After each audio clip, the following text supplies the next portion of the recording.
अल्हम्दुलिल्लाह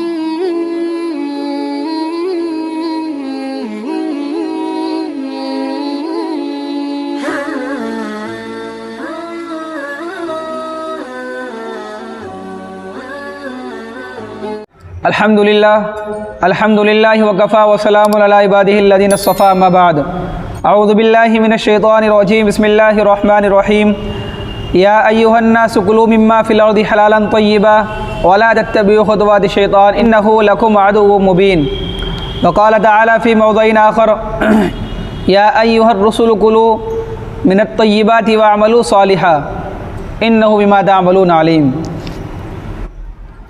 मेरे मोहतरम बुज़ुर्गो अज़ीज़ो, अल्लाह तबारक व तआला ने इंसान को दुनिया के अंदर भेजा, उस पर शरीयत के बहुत सारे अहकामात लाजिम किए और अल्लाह के रसूल सल्लल्लाहु अलैहि वसल्लम के दुनिया में आने का एक ज़िंदगी का एक बहुत बड़ा मकसद ये भी था कि जो लोगों ने खाने पीने की हलाल अशिया थी उनको उन्होंने हराम कर रखा था, या वो चीज़ें जो हराम नहीं थी उनको हलाल कर रखा था और जो हलाल थी उनको हराम कर रखा था। आप सल्लल्लाहु अलैहि वसल्लम की तालीमात का एक अहम हिस्सा इसी बात के लिए वक्फ था कि आप सल्लल्लाहु अलैहि वसल्लम लोगों के अंदर इस बात की तमीज़ पैदा करा दें कि तुम्हारे लिए खाने की कौन सी चीज़ें हलाल हैं और तुम्हारे लिए खाने की कौन सी चीज़ें हराम हैं। अभी जो मैंने आयत करीमा आपके सामने पढ़ी, इस आयत करीमा के अंदर एक लतीफ़ इशारा है और इस बात की तरफ भी इशारा है कि जो इंसान हलाल रोज़ी कमाता है, हलाल आमदनी के ज़रिए से अपनी शिकम को, अपने पेट को भरता है, तो उसके ज़रिए से जो आमाल सादिर होते हैं, तो इंसान अपने आमाल को अल्लाह ताला के सामने रज़ामंदी का ज़रिया बनाता है। वो ऐसे आमाल होते हैं जिससे अल्लाह राज़ी होता है, अल्लाह के रसूल सल्लल्लाहु अलैहि वसल्लम की तालीम के मुताबिक वो आमाल होते हैं। और जब ऐसे आमाल होते हैं तो वो कौन से आमाल बनते हैं? वो आमाल सालिहा बनते हैं। इंसान के आमाल, अच्छे आमाल सादिर होने का जो अल्लाह ताला ने सबब बताया है कि इंसान के अच्छे आमाल उसके अफ़आल से, उसके हाथ पैर से, उसकी आँखों से, उसके ज़बान से जब सादिर होंगे, जब इंसान हलाल कमाई के ज़रिए से अपने पेट को, अपने औलादों के पेट को भरेगा। और अल्लाह ताला ने कुरान करीम के अंदर इसकी मिसाल दी दूसरी जगह, या अय्युहर रुसुलु कुलू मिनत तय्यिबाति वअमलू सालिहा। अल्लाह ताला फरमाता है कि ए पैगम्बरों, तुमको जो अल्लाह ताला ने रिज़्क़ अता फरमाया है, पाकीज़ा जो रिज़्क़ अता फरमाया है, उसमें से तुम क्या करो? खाओ। वअमलू सालिहा, और नेक अमल करो। अल्लाह ताला पैगंबर के ज़रिए से तमाम इंसान को हिदायत देना चाहता है, ये बतलाना चाहता है कि तमाम इंसानों के लिए ये बात ज़रूरी है कि वो क्या करे?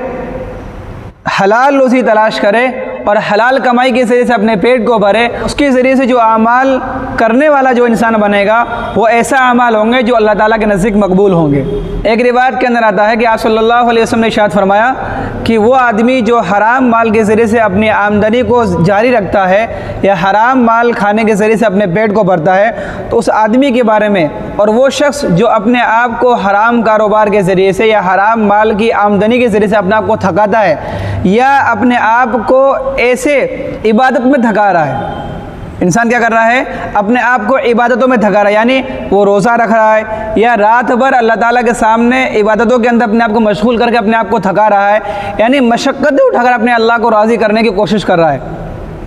लेकिन उसका खाना हराम है, उसका पीना हराम है, उसका पहनना हराम है, तो क्यों कर उसकी दुआ कबूल होगी?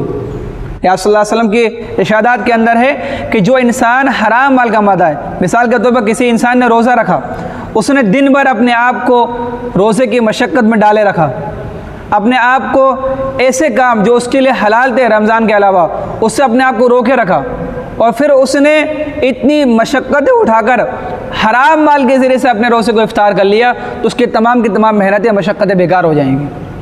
इसी तरह वो आदमी जो रात भर अल्लाह ताला की इबादत में मशगूल है, नवाफिल के अंदर मशगूल है, रात भर अल्लाह ताला के सामने रो रहा है, गिड़गिड़ा रहा है, अपने हाथों को अल्लाह ताला के सामने फैला रहा है, लेकिन उसका पीना हराम है, उसका खाना हराम है, क्योंकि उसकी जो आमदनी है वो हराम माल के ज़रिए से उसके पेट के अंदर जा रही है, तो उसकी ना दुआएँ कबूल होंगी, ना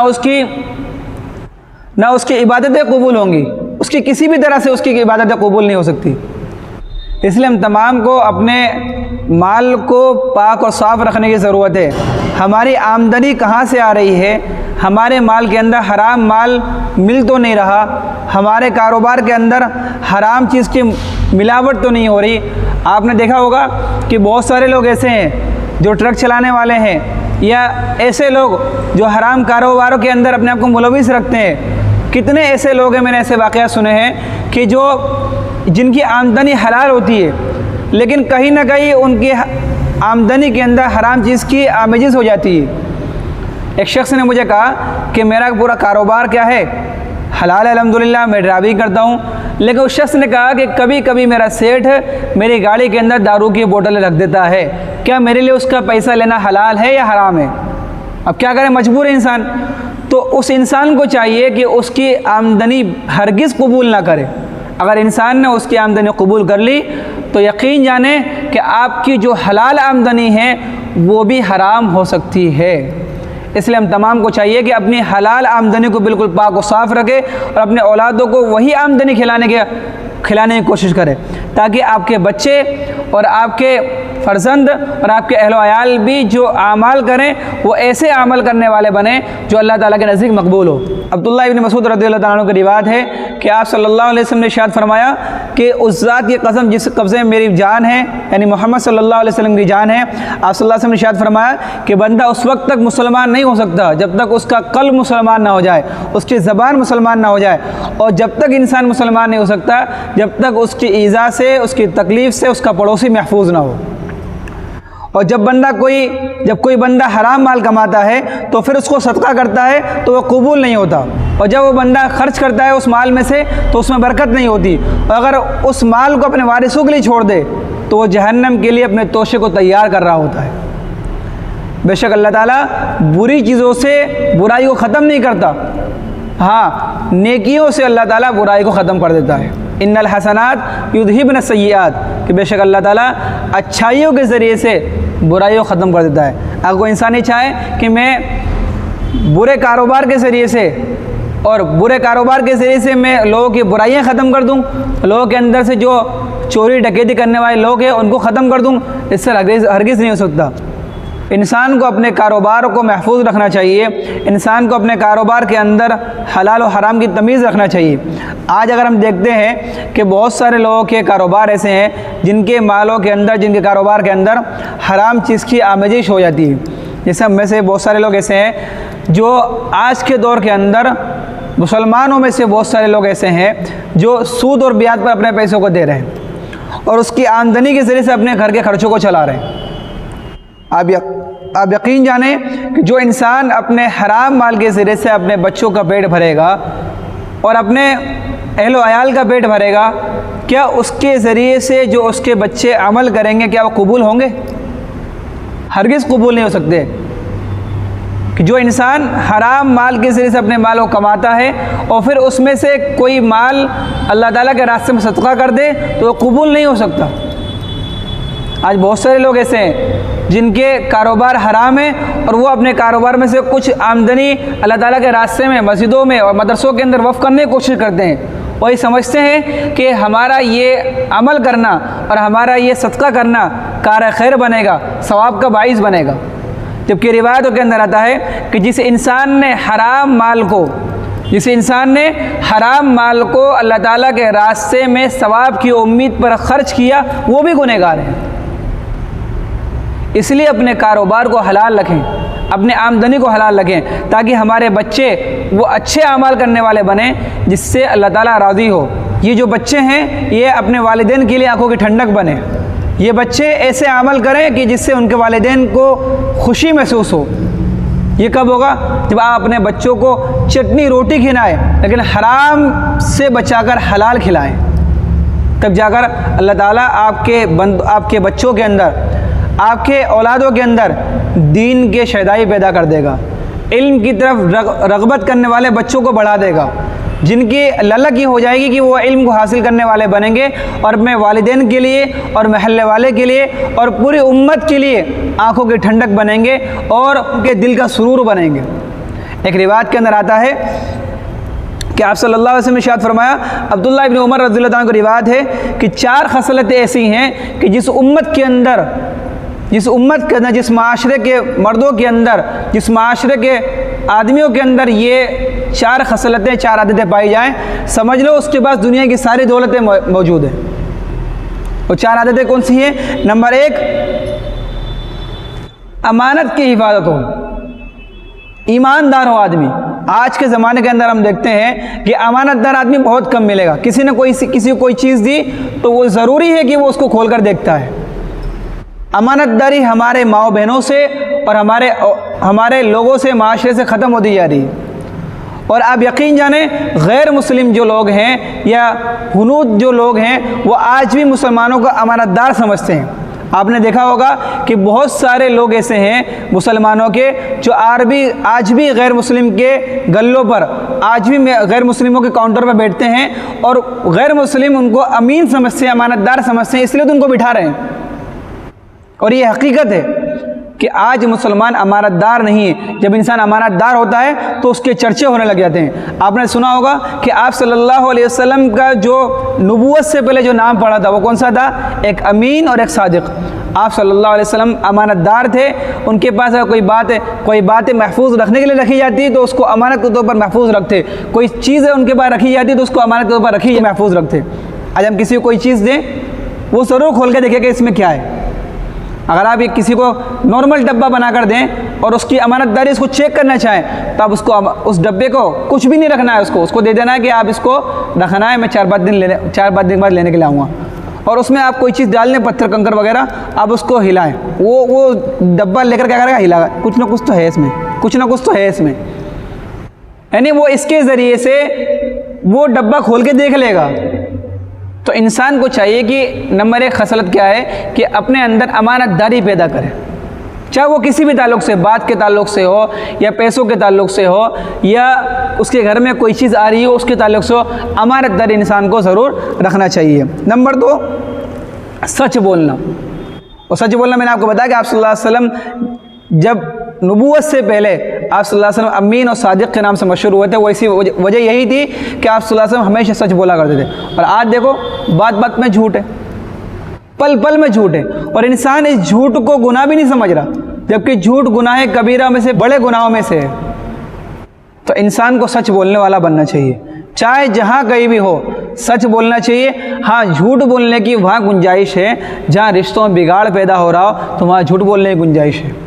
जहाँ मियाँ बीवी के अंदर आपस में बन नहीं रही है, वहाँ पर क्या गुंजाइश है कि इंसान क्या करे? वहाँ झूठ बोल रहे हैं। लाया 200 का कपड़ा है, क्या कहे? 1000 रुपये का तेल कपड़ा लाया हूँ। तो यहाँ गुंजाइश रखी है अल्लाह ने। क्यों? इससे आपस में मोहब्बतें बढ़ेंगी, रिश्तेदारी में बिगाड़ पैदा हो रहा है, वहाँ आप इसकी तारीफ़ उससे कर दें, उसकी तारीफ़ इससे कर दें। ये आपसे सुलह कराने से क्या होगा? लोगों के अंदर मोहब्बतें पैदा हो जाएंगी और इससे लोगों के अंदर अमानतदारी पैदा हो जाएंगे। और आपका जो सच, आपको जो झूठ होगा, इस पर आपको गुनाह भी नहीं मिलेगा। इसलिए हम तमाम को क्या चाहिए कि सच बोलने वाले बने। नंबर 3, हुस्न खुल्क, अच्छी आदतें, अच्छा बोलना, इसी तरह लोगों के साथ अच्छे तरीके से पेश आना, हर एक इंसान से प्यार से, मुहज़्ज़ब अंदाज से उसके साथ रहना, उसके साथ अपने पड़ोसी को तकलीफ़ ना देना, अपने पास बैठने वालों को किसी भी तरह से तकलीफ़ ना हो, इसका ख्याल रखना। अच्छे अखलाक का मतलब ये है कि हर चीज़ के अंदर इंसान क्या करे? अपने अखलाक को पेश करे। अखलाक का ये मतलब नहीं है कि कोई हमें चांटे मारा जा रहा है, हमें परेशान किया जा रहा है और हम उसको सहन कर दिए जा रहे हैं। जहाँ अखलाक दिखाने का मकसद है वहाँ अखलाक दिखाएं, और जहाँ उसका रिटर्न गिफ्ट देने की ज़रूरत है तो वहाँ उसको रिटर्न गिफ्ट भी देना ज़रूरी है। ये भी अखलाक में से आता है। नंबर 4 है अपने खाने को हलाल रखना। ये अहम बात है। हमारा जो खाना है वो जब हलाल होगा तो हमारे ज़रिए से जो अमाल होंगे वो बिल्कुल पाक और साफ़ निकलने वाले होंगे। आज इंसान पूछता है कि अल्लाह ताला मेरी दुआ कबूल नहीं करता। इंसान सोचता है कि जब भी मैं दुआ करता हूँ, अल्लाह ताला के सामने गिड़गिड़ाता हूँ, रोता हूँ, लेकिन मेरी दुआ कबूल नहीं होती। हज़रत साद बिन अबी वक्कास रज़ियल्लाहु अन्हु बयान फरमाते हैं कि उन्होंने आप सल्लल्लाहु अलैहि वसल्लम से सवाल किया कि अल्लाह के रसूल, कि आप मुझे एक ऐसा अमल बतला दें कि जिससे मैं अल्लाह ताला के बारगाह में, अल्लाह ताला के रास्ते में, अल्लाह ताला के नज़दीक, अल्लाह ताला के सामने मैं जो दुआ करूँ अल्लाह ताला के सामने मैं जो दुआ करूँ वो मेरी दुआ कबूल हो जाए, यानी अल्लाह ताला मुझे मुस्तजाब दावात बना दे। आप सल्लल्लाहु अलैहि वसल्लम ने इरशाद फरमाया कि आप क्या करें, सिर्फ हलाल आमदनी से अपने पेट को भरने वाले बन जाएं, अपने अहल व अयाल को हलाल आमदनी से उनकी रोज़ी रोटी को पूरी करवाने वाले बन जाएं, उनकी रोज़ी रोटी जो हो वो हलाल हो। जब इंसान की रोज़ी रोटी हलाल हो जाएगी तो वो इंसान मुस्तजाब दावात बन जाएगा। और आज के ज़माने के अंदर बहुत सारे ऐसे लोग हैं जो मुत्तकी हैं, परहेज़गार हैं, अल्लाह ताला उनकी दुआओं के अंदर एक कबूलियत का दर्जा रखा है, और उनकी सबसे बड़ी वजह यही है कि वो तक़वे के आला मेयार पर है, यानी वो अपने आप को हराम कारोबार से, हराम लुक़मे से अपने आप को महफूज रखते हैं। एक रिवायत के अंदर आता है कि अल्लाह के रसूल सल्लल्लाहु अलैहि वसल्लम ने उस शख्स की ज़मानत दी है जो इन 3 चीज़ों पर अमल कर ले। कितने शख्सों की? उन 3 आदमियों की ज़मानत दी है जो इन 3 चीज़ों पर अमल कर लेगा। अल्लाह के रसूल सल्लल्लाहु अलैहि वसल्लम ने इरशाद फरमाया कि वो जन्नत में जाएगा। नंबर 1 कौन सी है कि नंबर 1 जिस शख्स ने हलाल कमाया। नंबर 1 क्या है? जिस शख्स ने हलाल कमाया। नंबर 2 सुन्नत के मुताबिक अमल किया। और नंबर 3 जिस शख्स की तकलीफ़ से उससे उसका पड़ोसी क्या हुआ, महफूज रहा। अल्लाह के रसूल सल्लल्लाहु अलैहि वसल्लम ने इरशाद फरमाया कि वो शख्स जन्नत में जाएगा। इसलिए हम तमाम को अपने आमदनी को हलाल रखना चाहिए और अपने बच्चों को नेक और हलाल रोज़ी खिलाने चाहिए, ताकि हमारे बच्चे जो अमल करने वाले बने, हमारे बच्चे जो आमाल सालिहा करें वो अल्लाह ताला के नज़दीक मकबूल हो। अल्लाह ताला हमें अमल की तौफ़ीक़ अता फ़रमाए और हराम कारोबार से और हराम आमदनी से हम तमाम की हिफाजत फरमाए।